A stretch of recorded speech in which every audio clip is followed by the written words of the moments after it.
नमस्कार, ABC channel में आपका स्वागत है। मैं हूं सचिन श्रीवास्तव और आप मेरे साथ देखेंगे आजमगढ़ से जुड़ी खबरें। सबसे पहले और सबसे विश्वसनीय खबरों के लिए आप हमारे Facebook page ABC channel Azamgarh को लाइक और हमारे YouTube channel ABC channel Azamgarh को सब्सक्राइब कर सकते हैं। जिले की खबरों को आप हमारी वेबसाइट abcखबर.in पर भी प्राप्त कर सकते हैं। तो आइए नजर डाल लेते हैं आज की खास खबरों पर। खबर के प्रायोजक हैं रामेश्वर प्रसाद ज्वेलर्स, प्रथम तल, जालांस मेगा शॉपिंग मॉल, सिधारी, आजमगढ़। आसान किस्तों पर हॉलमार्क ज्वेलरी प्राप्त करें और वुडन टच, भवनाथ, आजमगढ़। जनपद में शुक्रवार को गणेश चतुर्थी पर्व का उल्लास और उमंग हर तरफ दिखाई दिया। इस मौके पर आकर्षक ढंग से सजे मंदिरों में दिन भर चहल पहल रही। नगर के बड़े गणेश मंदिर में सुबह से शाम तक श्रद्धालु पूजा करने के लिए आते रहे। लोगों ने अपने घरों में भी भगवान गणेश की मूर्ति की स्थापना कर पूजा पाठ किया। हर साल भाद्रपद मास के शुक्ल पक्ष की चतुर्थी तिथि पर गणेश चतुर्थी का त्योहार मनाया जाता है। मंदिर के महंत ने बताया कि भाद्रपद की चतुर्थी तिथि को भगवान गणेश का जन्मदिन माना जाता है। मान्यता है कि महर्षि वेद व्यास के आह्वान पर इसी दिन गणेश जी ने महाभारत को लिपिबद्ध करना शुरू किया था। शुक्रवार सुबह से ही मंदिरों में पूजा करने के लिए श्रद्धालुओं का आवागमन शुरू हो गया। मंदिरों के अलावा लोगों ने अपने घरों में भी खड़िया मिट्टी, फूस, बांस की खपच्चियों आदि से बनाए गए गणेश भगवान की अस्थायी प्रतिमा की स्थापना कर पूजा पाठ किया। उत्सव के इसी क्रम में हर साल की तरह इस साल भी मराठा समुदाय से जुड़े लोगों ने दामोदर कटरा में गणपति की दिव्य विशाल आकर्षक व अत्यंत ही मनमोहक प्रतिमा की स्थापना की है। विधि विधान पूर्वक प्रतिमा की स्थापना के उपरांत नियमित रूप से पूजन वंदन शुरू कर दिया है।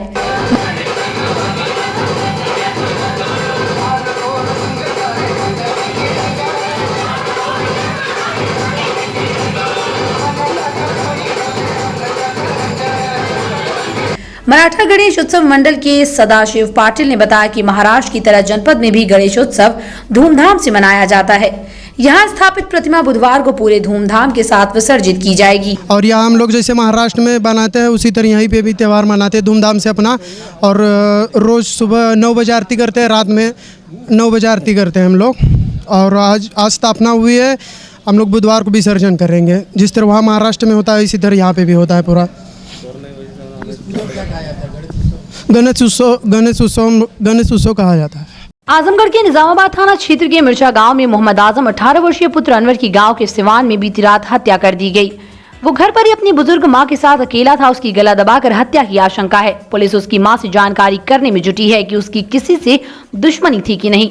एसपी ने बताया कि डॉग कुछ दूर स्थित एक अन्य युवक के घर अंदर तक गया। युवक मृतक का ही परिचित था। इस आधार पर छानबीन की जा रही है।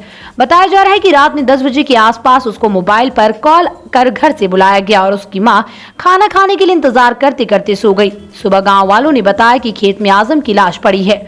सूचना मिलते ही पूरे गांव में कोहराम मच गया। घटनास्थल पर पुलिस अधीक्षक सुधीर कुमार सिंह, अपर पुलिस अधीक्षक Pankaj Kumar Pandey, dog squad, forensic team पहुंच गई। जांच कर निजामाबाद पुलिस ने पोस्टमार्टम रिपोर्ट के लिए भेज दिया। मृतक का कल हैदराबाद जाने का टिकट था, जहां पर उसके पिताजी रहते थे। वो अपने माँ बाप का अकेला लड़का था।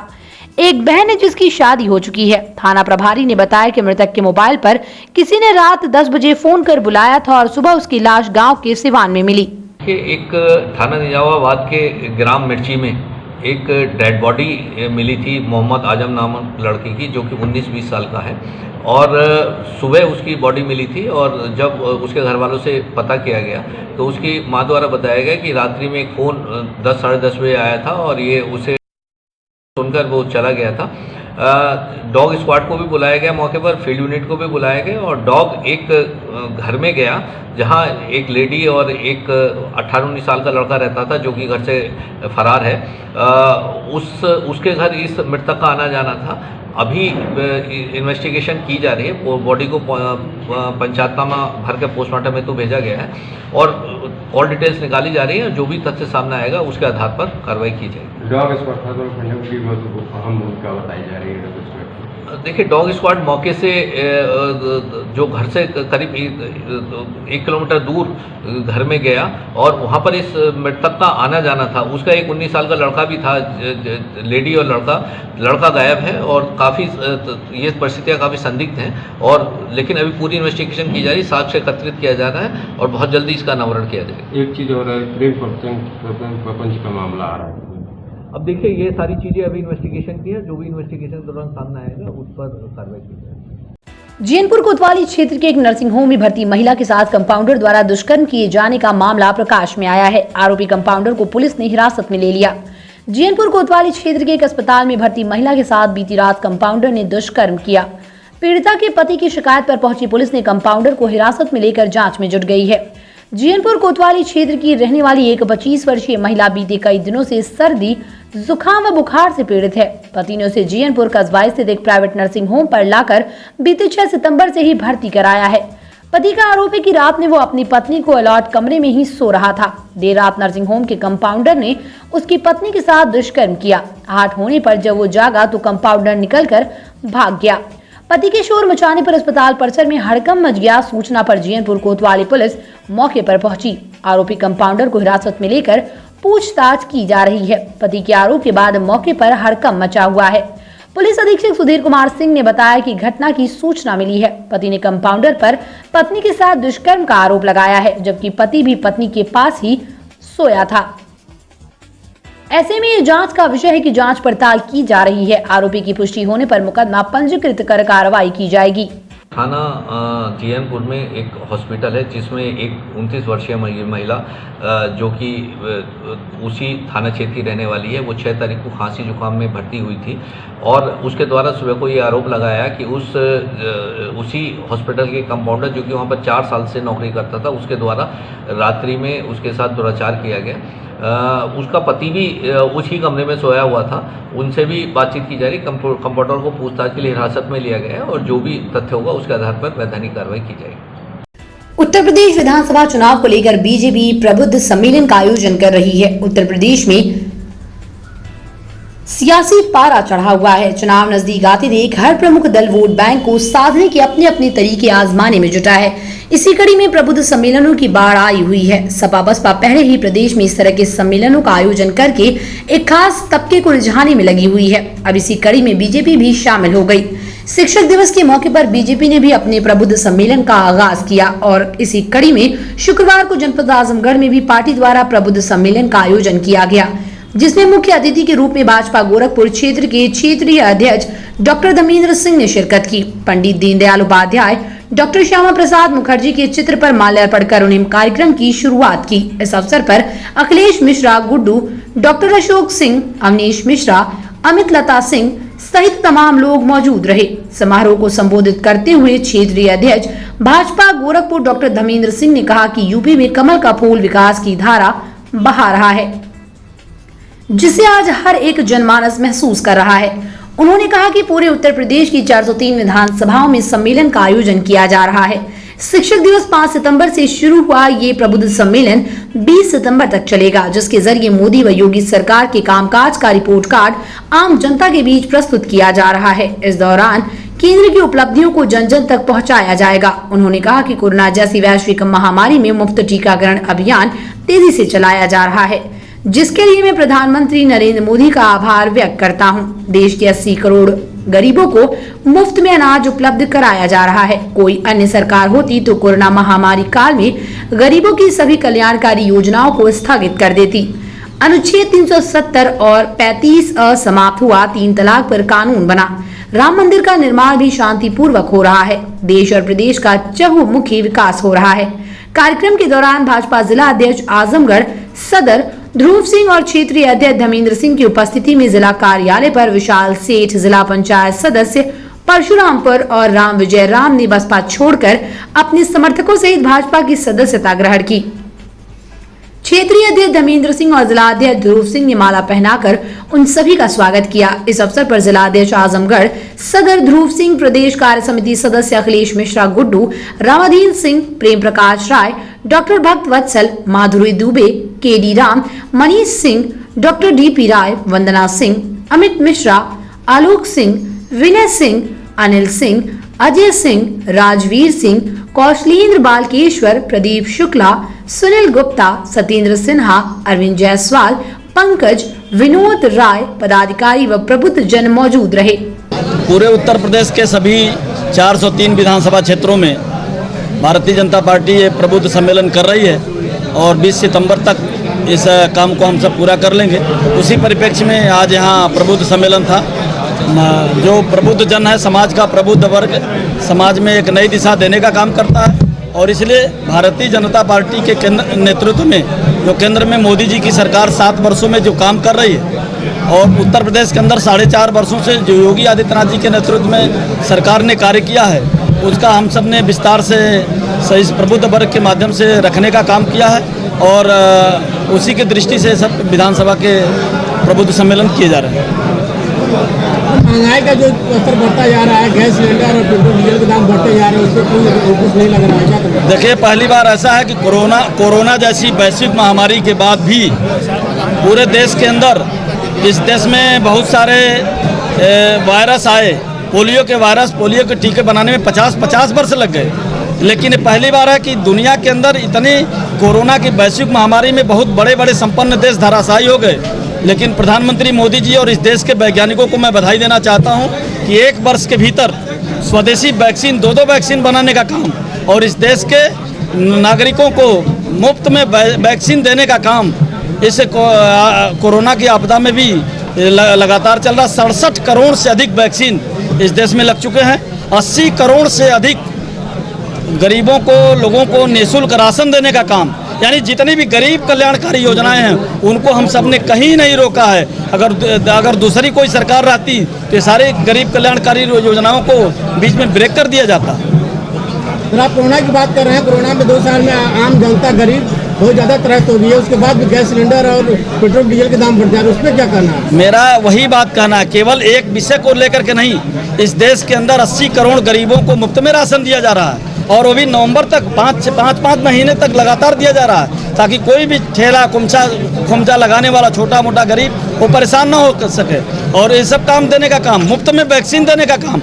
आप अगर सोचिए कि 1 अरब 35 करोड़ लोग इस देश में नागरिक हैं, अगर 67 करोड़ लोगों को वैक्सीन निःशुल्क देने का काम, एक वैक्सीन की कीमत अगर 500 रुपये है, अगर 1 रुपया हो तो 1.25 अरब रुपया होता है, तो कितने 1000 करोड़ रुपए देने का काम, ये सब काम इन्हीं सब से होकर के आता है। इसलिए बड़े परिप्रेक्ष्य में, देश के परिप्रेक्ष्य में अगर सोचेंगे तो इस गरीब कल्याणकारी योजनाओं को कहीं भी इस जन कल्याणकारी सरकार ने ब्रेक नहीं लगाया। आप ये कहना मतलब है गैस सिलेंडर पेट्रोल का दाम बढ़ाने से ये नहीं, मेरा गए कहीं भी ये नहीं है, लेकिन ये चीज़ें जो लगातार गरीब कल्याणकारी योजनाओं के माध्यम से दिया जा रहा है, उसमें ये सब छोटी छोटी चीज़ों को नहीं दिया जा सकता। उज्ज्वला योजना को फ्री में दिया गया है, 1 महीना बाद आपको साल भर कई साल तक गैस सिलेंडर भराना ही पड़ रहा है।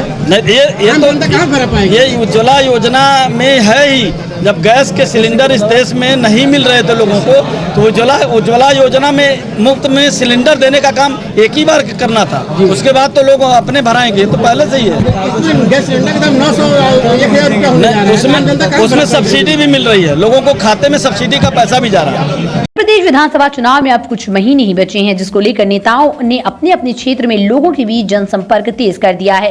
गोपालपुर विधानसभा क्षेत्र से कई बार विधायक रहे उत्तर प्रदेश सरकार में मंत्री रह चुके वसीम अहमद की पत्नी शमा वसीम भी इस बार गोपालपुर से चुनाव लड़ने की मंशा जाहिर कर चुकी हैं। इसी के चलते उन्होंने समाजवादी पार्टी के राष्ट्रीय अध्यक्ष अखिलेश यादव से मुलाकात की और कहा यह जा रहा है कि अखिलेश यादव ने उन्हें क्षेत्र में रहने की हिदायत दी, जिसके चलते वो गांव-गांव घूमकर जनता के बीच जा रही हैं और उनके दुख दर्द को साझा कर रही हैं। शुक्रवार के दिन शमा वसीम ने सेठारी, मानपुर, पटवद, फुलवरिया, गढ़वाल, नूरुद्दीनपुर में सैकड़ों समर्थकों के साथ जनसंपर्क का समर्थन मांगा। जनसंपर्क के दौरान शमा वसीम ने लोगों को आश्वस्त किया कि जिस तरह से पूर्व मंत्री वसीम साहब आपके साथ जुड़कर क्षेत्र में विकास के योगदान करते रहे, उसी तरह मैं भी आपका साथ हमेशा खड़ी रहूंगी। आप लोगों का बहुत बहुत धन्यवाद। जिस तरह से मंत्री जी आप लोगों के लिए करते थे, वैसे ही हम कोशिश करें और आप लोग से सहयोग की उम्मीद है, आप लोग हमको सहयोग देंगे।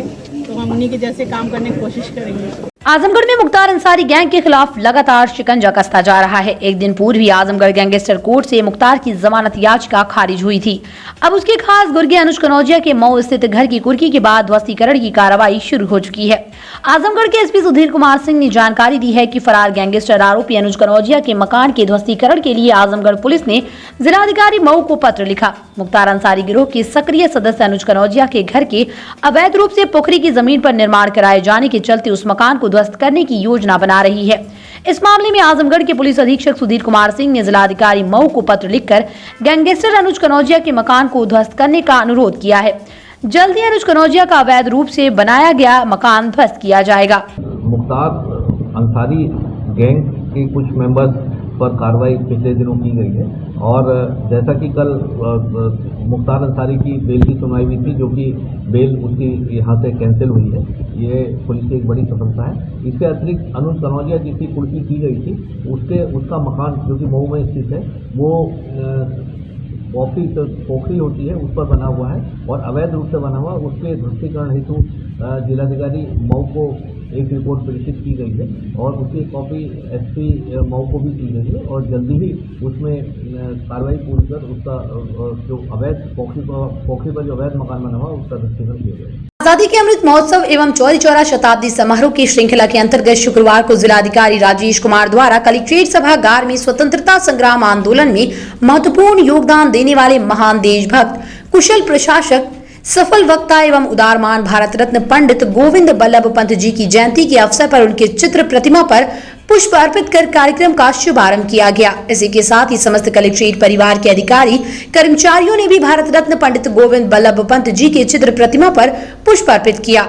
जिलाधिकारी ने बताया कि भारत रत्न पंडित गोविंद बल्लभ पंत जी का जन्म 10 सितंबर 1887 को उत्तराखंड के अल्मोड़ा स्थित खूंट गांव में हुआ था। इन्होंने वर्ष 1905 में इलाहाबाद विश्वविद्यालय में प्रवेश लिया एवं 1909 में उन्होंने कानून की परीक्षा उत्तीर्ण की। काकोरी मुकदमे ने एक वकील के तौर पर उनको पहचान एवं प्रतिष्ठा दिलाई। वर्ष 1937 में पंत जी संयुक्त प्रांत के प्रथम प्रधानमंत्री बने एवं 1946 में उत्तर प्रदेश के पहले मुख्यमंत्री बने और 10 जनवरी 1955 को पंत जी ने भारत के गृह मंत्री का पद संभाला। सन 1957 में गणतंत्र दिवस पर भारत की सर्वोच्च उपाधि भारत रत्न से पंडित गोविंद बल्लभ पंत जी को विभूषित किया गया। हिंदी को राजकीय भाषा का दर्जा दिलाने वाले गोविंद बल्लभ पंत जी का महत्वपूर्ण योगदान रहा। 7 मार्च 1961 को पंडित गोविंद बल्लभ पंत जी का निधन हो गया। जिलाधिकारी ने बताया कि भारत रत्न पंडित गोविंद बल्लभ पंत जी का स्वतंत्रता संग्राम आंदोलन में महत्वपूर्ण योगदान रहा है। स्वतंत्रता आंदोलन के अंतर्गत पंडित गोविंद बल्लभ पंत जी ने असहयोग आंदोलन, साइमन कमीशन के बहिष्कार एवं नमक सत्याग्रह में बढ़ चढ़कर प्रतिभाग किया था। पंडित गोविंद बल्लभ पंत जी महान देशभक्त, कुशल प्रशासक, सफल वक्ता, तर्क के धनी तथा लेखनी से सशक्त थे। इसी के साथ जिलाधिकारी के निर्देश पर विकास भवन, जिला सूचना कार्यालय, जिला प्रोबेशन कार्यालय, जिला समाज कल्याण, उद्योग कार्यालय, मुख्य चिकित्साधिकारी कार्यालय सहित समस्त जिला स्तरीय कार्यालयों, समस्त तहसीलों एवं समस्त विकास खंडों के कार्यालय अध्यक्षों द्वारा भारत रत्न पंडित गोविंद बल्लभ पंत जी की जयंती के अवसर पर उनके चित्र प्रतिमा पर पुष्प अर्पित कर कार्यक्रम का आयोजन किया गया। विकास भवन में सीडीओ आनंद कुमार शुक्ला की अध्यक्षता में आयोजित हुए समारोह के दौरान मुख्यमंत्री के उद्बोधन का सजीव प्रसारण किया गया। इस दौरान सीडीओ आनंद शुक्ला ने कहा कि पंडित गोविंद बल्लभ पंत आजादी के एक ऐसे नायक थे जिन्होंने बिना किसी शोर शराबे के अपना काम पूरा किया। गोविंद बल्लभ पंत ने न सिर्फ आजादी की लड़ाई लड़ी बल्कि हिंदी को भी सम्मान दिलाने का काम किया। भारत रत्न से सम्मानित गोविंद बल्लभ पंत उत्तर प्रदेश के पहले मुख्यमंत्री थे और भारत के चौथे गृह मंत्री थे। गोविंद बल्लभ पंत को 1957 में भारत रत्न से सम्मानित किया गया था। गृह मंत्री के तौर पर गोविंद बल्लभ पंत ने हिंदी को भारत की राजभाषा के रूप में प्रतिष्ठित करने का काम किया था। 10 सितंबर है, आज ही के दिन प्रदेश के पहले मुख्यमंत्री पंडित गोविंद बल्लभ पंत जी का जन्म हुआ था। उन्हीं का आज जन्म दिवस समारोह हम लोगों ने यहाँ विकास भवन में मनाया हुआ है और लोगों को उनके जीवन परिचय के बारे में, उनकी उपलब्धियों और भारतीय राष्ट्रीय आंदोलन में उनके योगदान को सराहते हुए लोगों उनके आदर्श से उनको अवगत कराया गया है। और माननीय मुख्यमंत्री जी के कर कमलों के द्वारा और उनके माध्यम से जो लखनऊ में लोक भवन में जो कार्यक्रम आयोजित किया गया है उसका लाइव टेलीकास्ट किया गया है, जिसको सभी अधिकारियों कर्मचारियों ने सजीव प्रसारण से देखा है। जिलाधिकारी राजेश कुमार ने कहा कि जनपद के समस्त मेडिकल फार्मेसी की दुकानों में सीसीटीवी कैमरा लगाना अनिवार्य कर दिया गया है। सीसीटीवी कैमरे से शेड्यूल X व H ग्रुप की दवाओं की बिक्री पर नजर रखी जाएगी। इनमें दर्द से लगायत मानसिक रोगों में इस्तेमाल होने वाली दवाएं शामिल हैं। उन्होंने कहा कि 1 महीने के अंदर दवा की सभी फुटकर दुकानों में सीसीटीवी कैमरा लगवाना होगा। ऐसा न करने वाले दुकानदारों का लाइसेंस निलंबित कर निरस्त भी किया जा सकता है, जिसमें मानसिक रोगों से जुड़ी दवाओं की ज्यादा डोज लेकर बच्चों द्वारा उनका इस्तेमाल नशे के रूप में किया जा रहा है।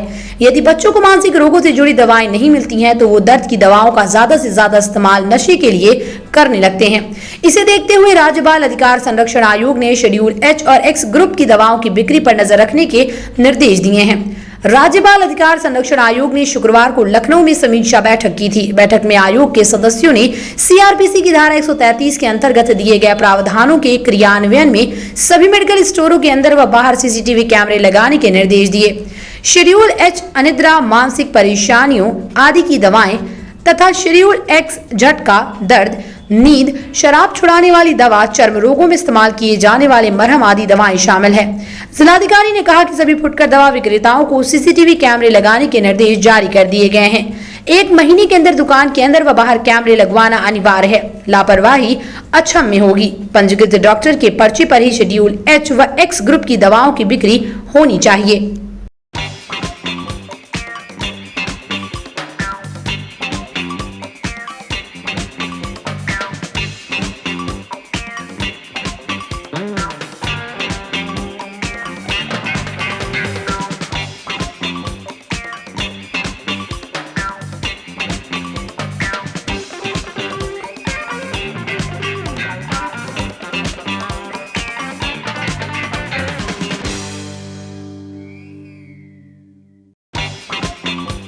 जनपद के 80 वर्ष पुराने रघुनंदन प्रसाद रामेश्वर प्रसाद ज्वेलर्स आसिफगंज पुरानी कोतवाली आजमगढ़ की नई ब्रांच रामेश्वर प्रसाद ज्वेलर्स प्रथम तल जालांस मेगा शॉपिंग मॉल सिधारी आजमगढ़। हमारे यहाँ सोने, चांदी एवं हीरे की पूर्णतः हॉलमार्क ज्वेलरी 100% वापसी पर उपलब्ध। आसान किश्तों पर हॉलमार्क ज्वेलरी उचित मूल्य पर प्राप्त करें। ज्वेलरी की शुद्धता मापने के लिए फ्री कैरोमीटर की व्यवस्था। शादी विवाह की करनी हो तैयारी या त्योहारों की हो खरीदारी, आपके भरोसे पर हमेशा खरा उतरेगा रामेश्वर प्रसाद ज्वेलर्स, प्रथम तल Jalans mega shopping mall Sidhari Azamgarh. Wooden touch Bhawarnath Azamgarh, a complete hardware store. हमारे यहाँ branded plywood, flush door, designer door, PVC door, 4 mica, fancy hardware, kitchen की चिमनी एवं मॉड्यूलर किचन की एक्सक्लूसिव रेंज उपलब्ध। अपने आशियाने में लगाइए 4 चांद, पहुंचिए वुडन टच भवरनाथ आजमगढ़।